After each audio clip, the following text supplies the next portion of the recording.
Lihat, yang lain semua mengkubunya ke Prabowo Subianto.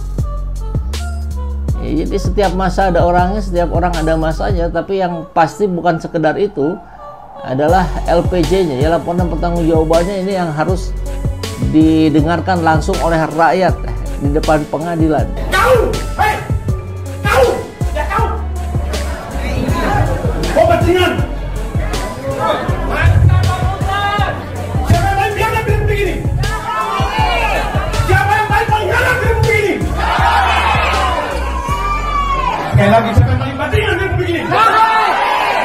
Maka kau harus bertanggung jawab atas kerusakan sistem tata kelola berbangsa dan bernegara di Republik ini.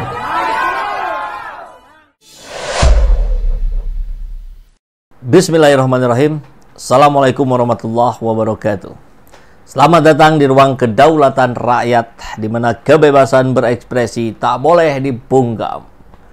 Sahabat SJ, inilah detik-detik Jokowi mulai ditinggalkan.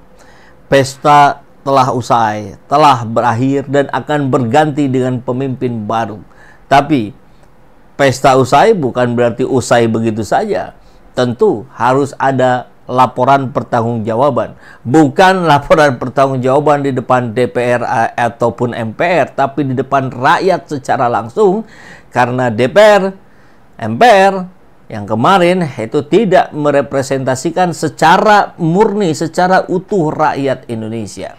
Kita tahu persis bagaimana anggota-anggota dewan yang jelas menjadi mewarnai atau mengusung kepentingan partai politik, maka mereka menjadi wakil partai politik, bukan menjadi wakil rakyat yang sesungguhnya.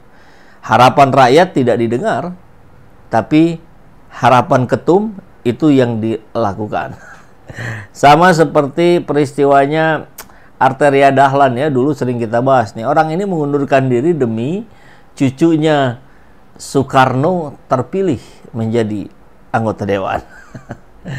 Terserah mereka, tapi ini menjadi gambaran bahwa orang-orang yang memilih Arteria Dahlan tampaknya kan menjadi percuma mungkin, ya. Buat apa gitu dia dipilih, ternyata dianya mengundurkan diri demi orang yang suaranya lebih kecil. Terlihat rasa cemas dari Bang Pinon, ya, dan gelisah yang mendalam di raut wajah Jokowi saat nama Jokowi disebutkan, tapi audiens diam tanpa memberikan tepuk tangan sama sekali. Berbeda dengan saat Prabowo yang disebut namanya.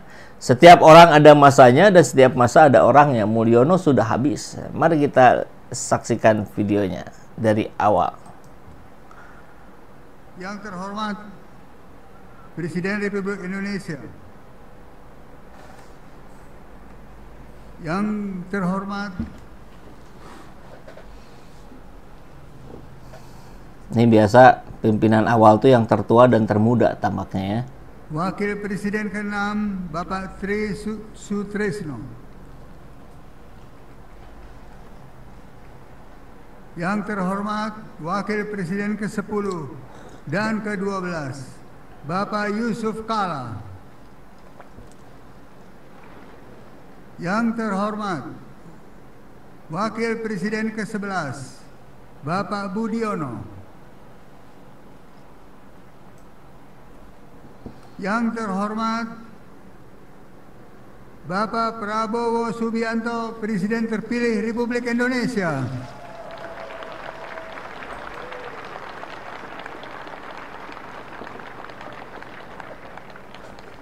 yang kami hormat. Ya, beda banget, ya.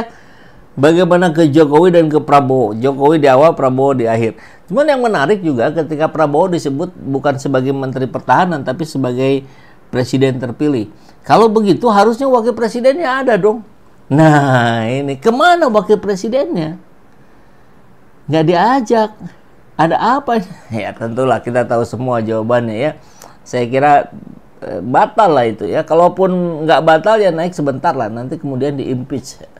Ketika Pak Jokowi dia nyaris ditinggalkan sendirian, untung ada yang nemenin tuh Erlangga. Padahal Erlangga sudah dikudeta oleh Jokowi. Rumornya kan begitu, Bahlil orangnya Jokowi.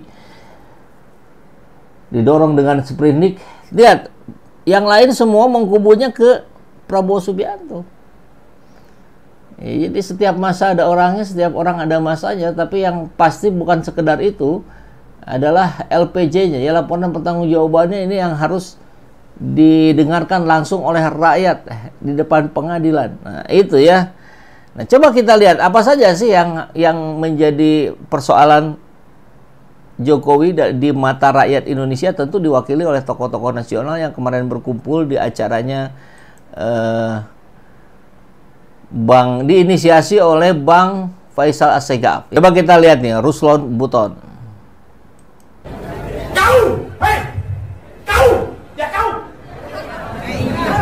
Kepentingan. Siapa yang paling biadab di Republik ini?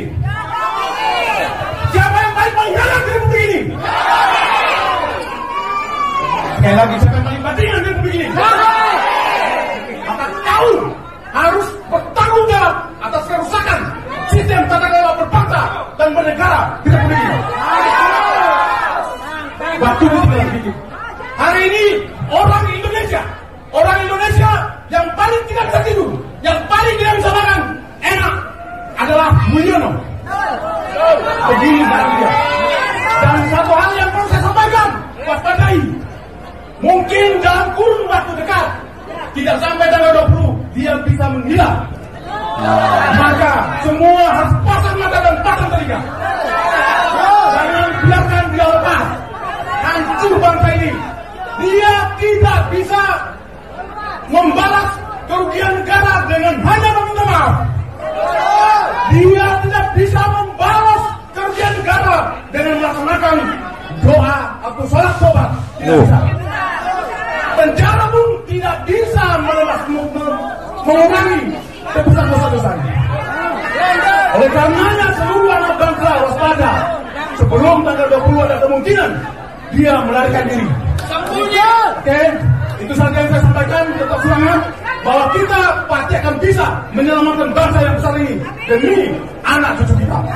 Yang hadir di sini semua adalah mereka-mereka yang sangat mencintai Republik ini. Setuju? Luar biasa ya, Ruslan Buton. Bagus juga mengingatkan kita untuk pasang telinga, pasang mata, pasang handphone tentunya. Jadi kalau ada yang lihat Pak Jokowi di dekat bandara ini hati-hati. Karena disinyalir akan kabur sebelum 20 Oktober. Wah, ya repot ini. Kemudian rakyat bersatu adili Jokowi. Wah, ini tentu tidak sekeras Ruslan Buton suaranya, tapi dialah Bapak Reformasi Indonesia di acara yang sama. Coba kita dengarkan ya. Saya ingin menyampaikan, pertama, Mulyono atau Jokowi itu adalah presiden terburuk yang dimiliki bangsa Indonesia. Mengapa terburuk? Pertama, dia memperlakukan undang-undang dasar seperti anggaran rumah tangga, rukun kampung dia. Ya. Betul-betul ini sebuah manusia toksik yang bodoh bin tengil, ya, yang betul-betul menghina Undang-Undang Dasar 1945. Dia lupa UUD itu adalah dasarnya undang-undang, tapi oleh si Joko Pret ini, ya, itu betul-betul menghina kita semua. Dan yang kedua, dia penampilannya seperti rakyat biasa, pelunga-pelungu, keluar-keluar, tapi dalam hatinya dia itu mengabdi kepada kepentingan korporat dan konglomerat pemilik modal. Hubungan dia dengan Beijing saya kira sudah menjadi rahasia umum. Yang ketiga, saya berani menyimpulkan sesungguhnya dia telah menjadikan Indonesia sebagai negara subordinat negara Tiongkok daratan itu.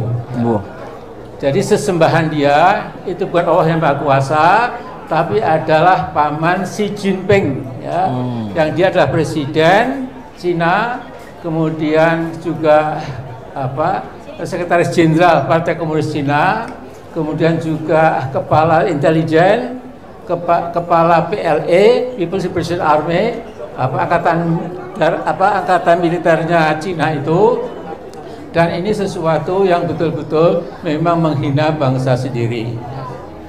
Nah, supaya tidak terlalu panjang, sudah waktunya kita beri kesempatan, ya insya Allah 20 Oktober nanti Pak Prabowo dan Gibran tidak apa-apa, dilantik dulu.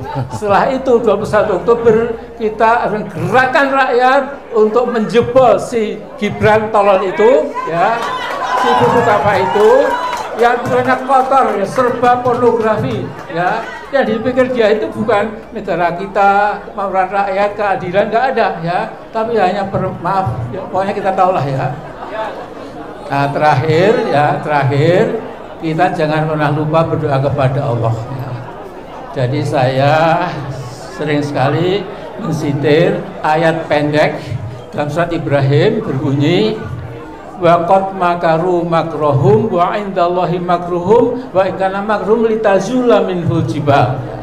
Jadi sesungguhnya orang membuat makar, ya seperti Mulyono ini kan suka membuat makar, itu makar mereka ada di genggaman Allah, jadi nggak kemana-mana, ya. Sekalipun makar mereka itu dimasukkan untuk melenyapkan beberapa gunung, ya. Ini dahsyat sekali, ya. Jadi manusia itu cuma debunya debu. Kalau kemelinti, kemelundu, takabur seperti Mulyono itu insya Allah akan tenggelam. Dan yang penting kita harus seret dia ke penjara. Syahaja, assalamualaikum.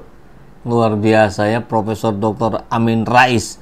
Selalu ada kosakata yang menarik yang kalau beliau sampaikan ini tadi Jokopret.